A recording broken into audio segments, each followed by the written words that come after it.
We now turn to David Brooks' sociological work, Bobos in Paradise, trying to understand what the American ruling elite looks like in the 1990s. Brooks does something quite comical at the beginning of his book, but something that really tells us about who we are. He says, you know who rules a society, so to speak, by who is able to make it into the New York Times wedding page. Now, I say this with humor because my wife, when we got married, tried to get us into that wedding page. And even though our eyes were lined up correctly and we put on our Sunday best, we did not make it in, which kind of shows you that Professor Corbin is not one of the ruling elite. However, who has ruled the United States? And how do we see the difference between one set of ruling elite and another over the ages? So here Brooks does something interesting. He says, if you took a look at the wedding pages of the New York Times in the 1950s, here's what you would find out. Most of the married couples define themselves, define their excellence based upon their bloodline, based upon their tie to this family or that family.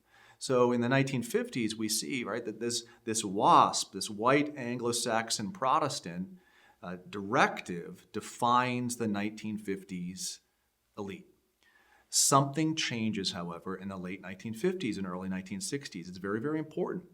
He says that as we turn to standardized tests to figure out who gains admission into the Ivy League colleges, that SAT begins to change the American ruling elite.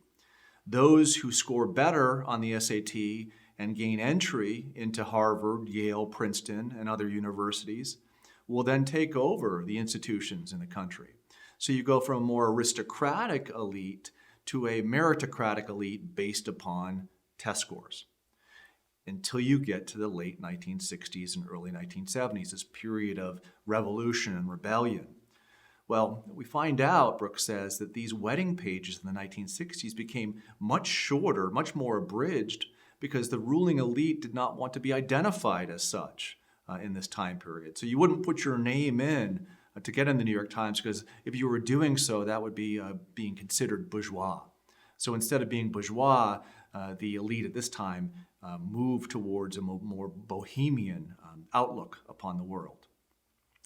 But then he tells us that this group of young men and women in the 1970s who were in their 20s, mid-20s, they eventually find themselves in positions of authority and power in American society.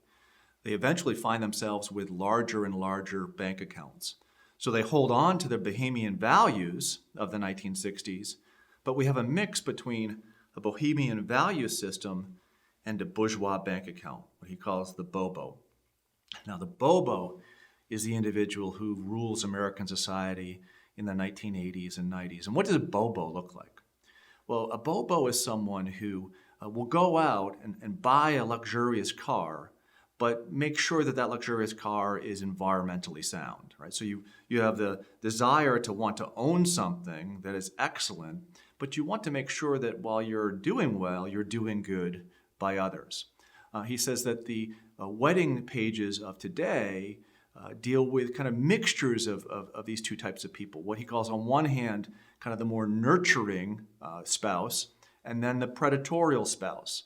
So you'll have a lawyer that marries a social worker. You'll have a banker, right, who marries a nonprofit advocate. So you have these mixing of couples that suggest what? That perhaps a consensus has been formed. And what does that consensus look like? It looks like the following. With regard to economic matters or material matters, there's no problem in being wealthy as long as you want to share the wealth with others. With regard to ideational, moral, or philosophic matters, you can have your own vision of what is right, as what is good. Just don't take that vision and try to imprint it upon another. So there's indeterminacy within the ideational realm, but determinacy within the material realm. And the admixing of these two things produces a happiness for the type of person who wants to rule, but rule in a way where they don't look like they're ruling over others. Brooks's Bobos in Paradise shows us the paradise that Bobos have created for themselves. And by the way, I think it's a paradise that still is very much in effect today in the year 2020. Do you know a Bobo?